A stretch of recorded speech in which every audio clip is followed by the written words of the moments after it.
Assalamualaikum warahmatullahi wabarakatuh. Halo teman-teman, gimana kabar kalian hari ini? Pasti sehat semua kan? Oke, walaupun di rumah aja, tetap jaga kesehatan ya. Bersama saya Aisyah Novianti Putri, mahasiswa Tadris Kimia IAIN Tulungagung. Di sini saya akan menjelaskan analisis dari sebuah jurnal pendidikan kimia untuk memenuhi tugas mata kuliah dasar metodologi penelitian yang diampu oleh Ibu Iva Silviana SPD MPD. Silahkan disimak.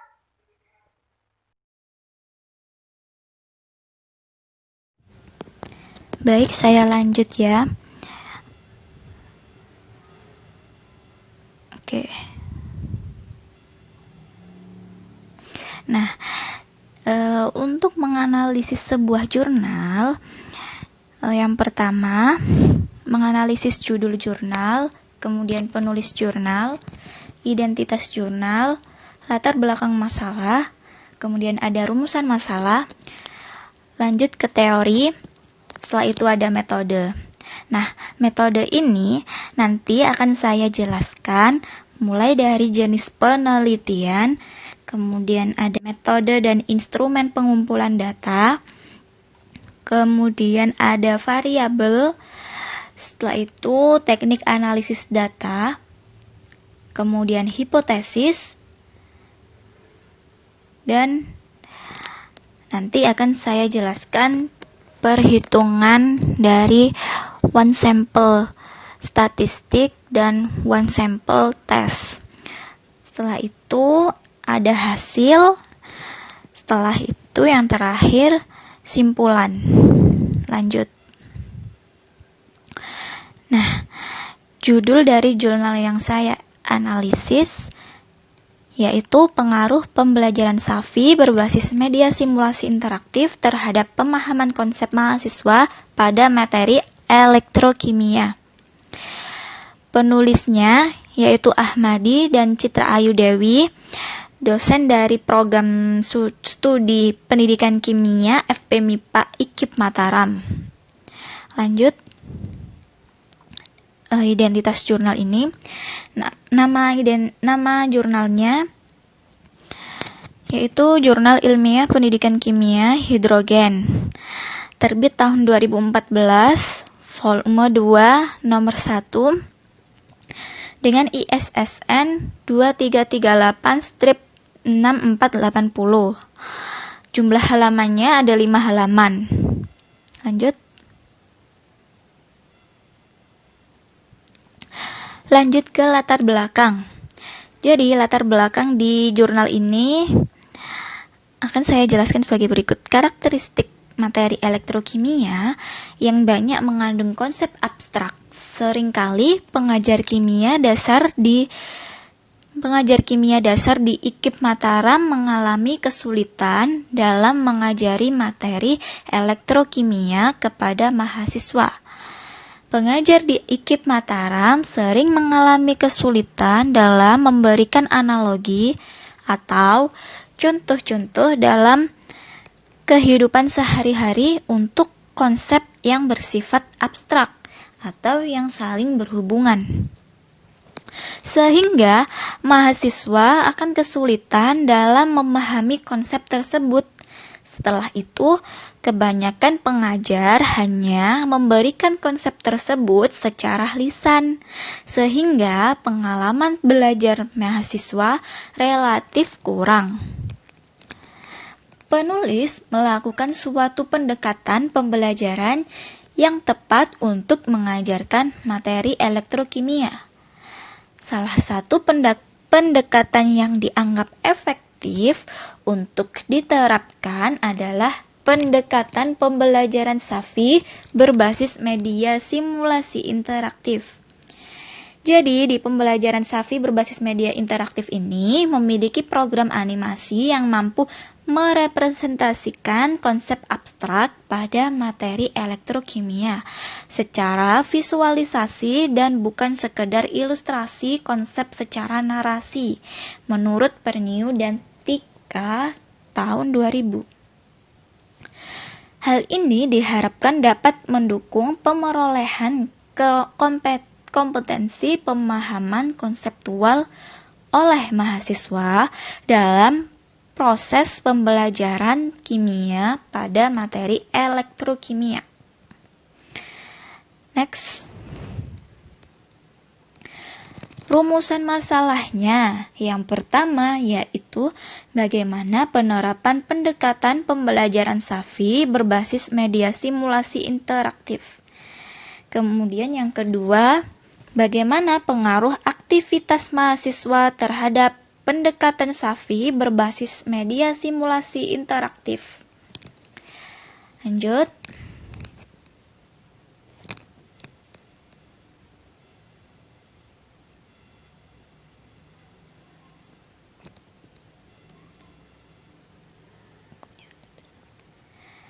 Lanjut ada teori.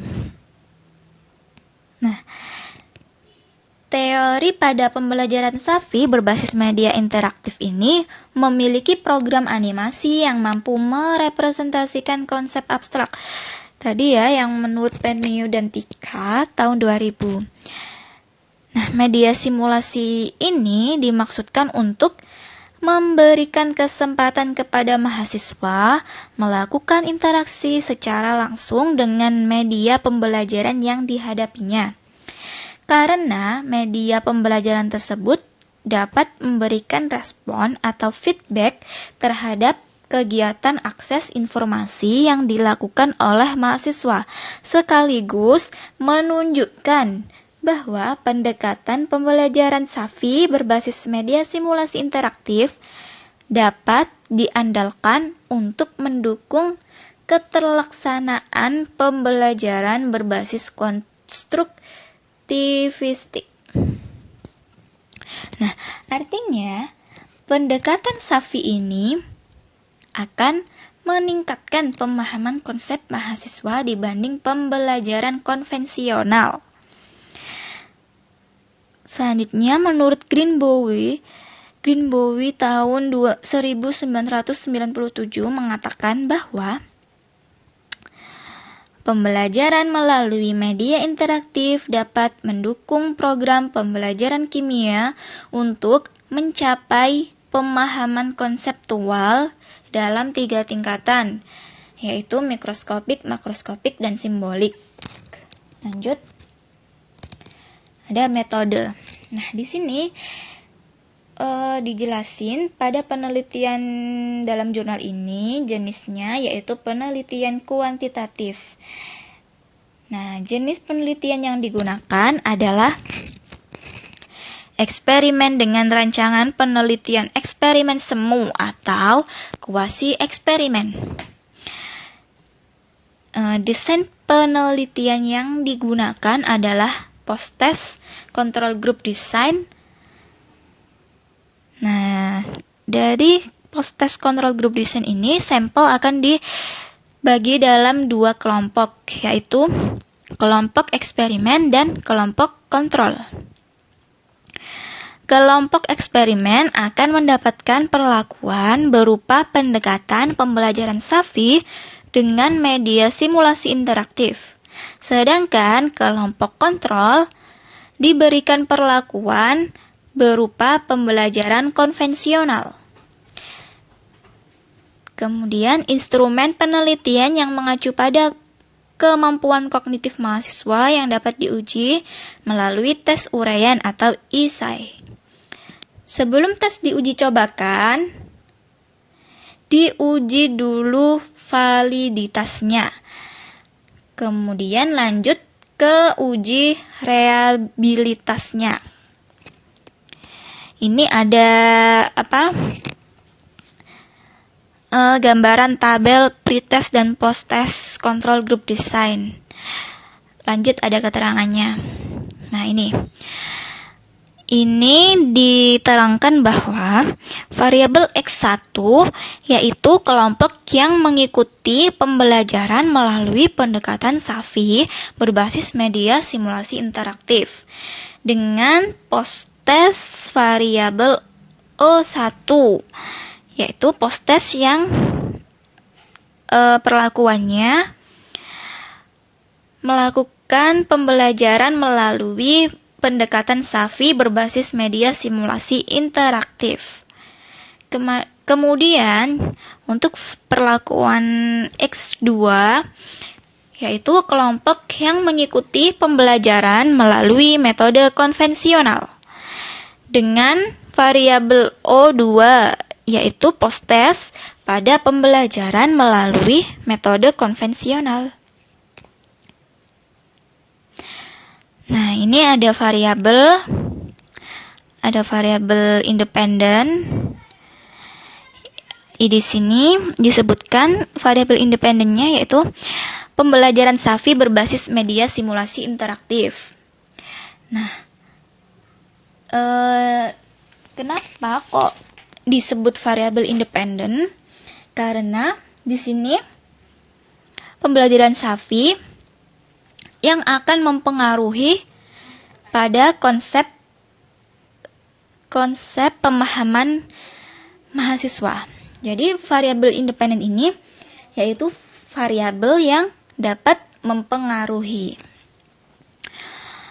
Setelah itu ada variabel dependen. Di sini disebutkan variabel dependennya pemahaman konsep kimia mahasiswa. Nah, di variabel dependen ini variabelnya yang akan dipengaruhi. Jadi pemahaman konsep kimia ini akan dipengaruhi oleh variabel independen, yaitu pembelajaran SAFI tadi. Nah, ini pemahamannya mencakup peningkatan konseptual dalam 3 tingkatan, yaitu mikroskopik, makroskopik, dan simbolik.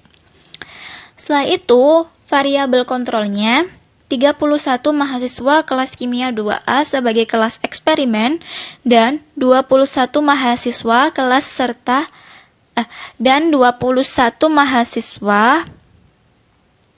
sebagai sebagai kelas kontrol dengan data akhir atau post-test yang sesuai dengan desain penelitian yang digunakan. Jadi, variabel kontrol ini yaitu variabel yang dibuat sama. Jadi, pada kelas eksperimen dibuat post-test perlakuan pembelajaran SAFI berbasis media simulasi interaktif. Sedangkan pada kelas kontrol diberi post-test yaitu dengan pembelajaran konvensional. Jadi dibuat sama. Dari tiap kelas itu dibuat sama tesnya. Selanjutnya ada variabel intervening. Ini variabel interveningnya yaitu pengaruh mood yang baik dari tiap mahasiswa. Jadi di sini variabel interveningnya yaitu sesuatu yang mempengaruhi variabel dependent atau independen yang tidak dapat diukur dan tidak dapat diamati. Untuk variabel moderatornya yaitu kemampuan kognitif mahasiswa pada sumber belajar yang efektif. Lanjut. Metode dan instrumen pengumpulan data. Metode pengumpulan data yang dipakai yaitu metode tes atau ujian, di mana untuk mengukur keadaan mahasiswa pada waktu tes.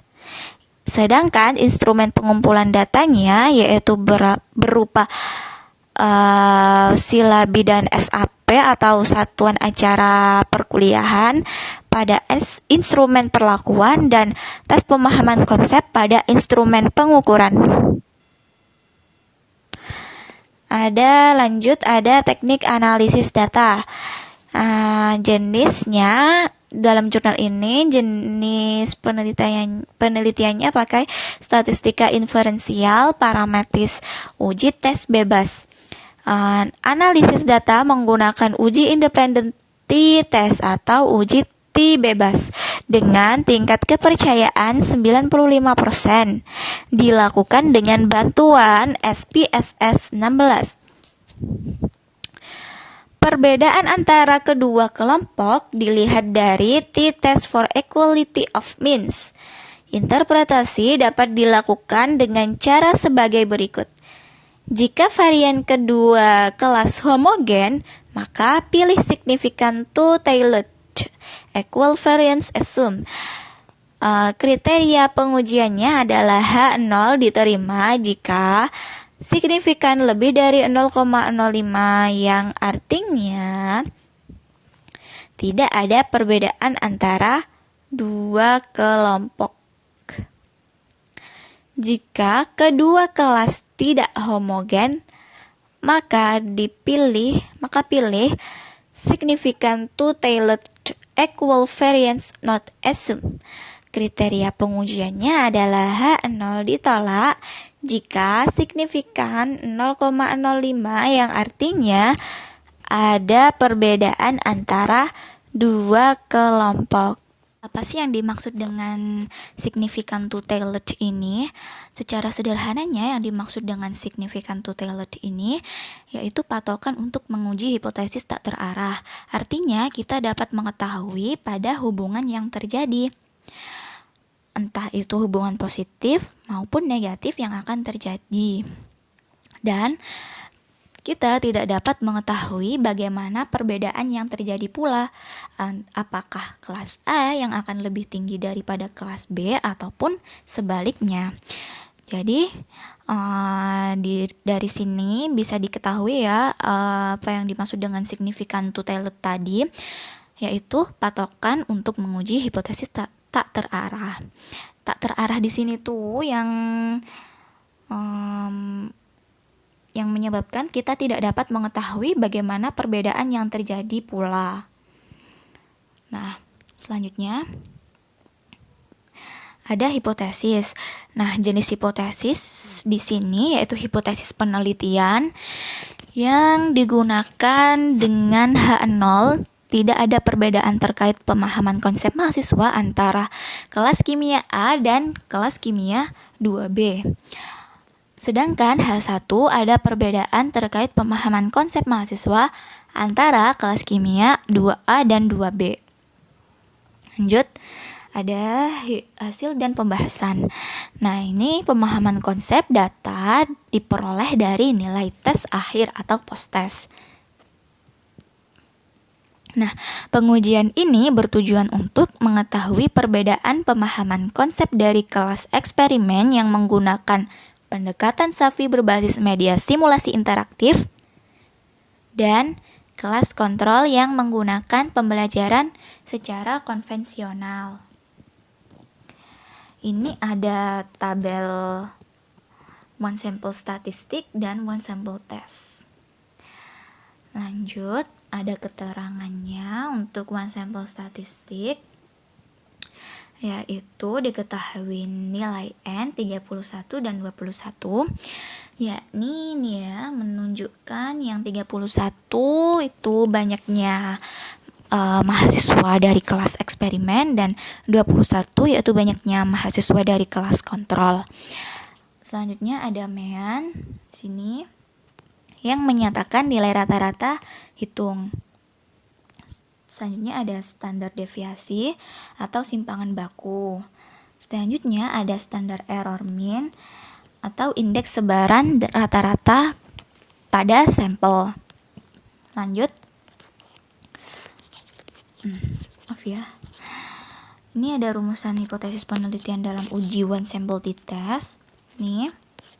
Bisa dilihat tabelnya. H0 dinyatakan nilai rata-rata hasil belajar mahasiswa kelas eksperimen dan kontrol sama dengan nilai 65. Nah, sedangkan H1 dinyatakan nilai rata-rata hasil belajar mahasiswa kelas eksperimen dan kontrol tidak sama dengan nilai 65. Jadi kuncinya yang H0 ini sama ya, ada persamaan. Kalau yang H1 tidak sama, artinya ada perbedaan. Lanjut. Ini ada dasar pengambilan keputusan uji one sample t-test, bahwa yang pertama, jika nilai signifikan two-tailed kurang dari 0,05, maka H0 akan ditolak. Ini ya, nilai signifikan two-tailed itu yang ini. Kemudian poin yang kedua, jika nilai signifikan two-tailed lebih dari 0,05, maka H0 akan diterima. Lanjut ke kesimpulan uji one sample t-test. Berdasarkan output tabel one sample test, diketahui nilai signifikan two-tailed yaitu 0,000 ya, sebesar 0 artinya ya. Ini akan kurang dari 0,05 yang disebutkan sebelumnya. Nih nanti akan H0-nya akan ditolak. Ini H0-nya diketahui bahwa ada persamaan dengan nilai rata-rata. Nah, ini H0 ini akan ditolak. Nah, sedangkan H1 akan diterima karena ada perbedaan dengan nilai rata-rata. Ya benar. Nah, ini disimpulkan. Maka sesuai dengan dasar pengambilan keputusan dapat disimpulkan bahwa nilai rata-rata hasil tes mahasiswa tidak sama dengan nilai 65. Nah, nilainya di sini tidak sama, yang artinya ada perbedaan yang disebutkan dari H1 tadi ya. Lanjut ada hasil dan pembahasan. Nah, ini disebutkan berdasarkan hasil perhitungan dengan SPSS atau Statistical Package for the Social Science atau analisis tingkat lanjut 16.0, didapatkan nilai signifikan 0,0 tadi ya, yang kurang dari 0,05.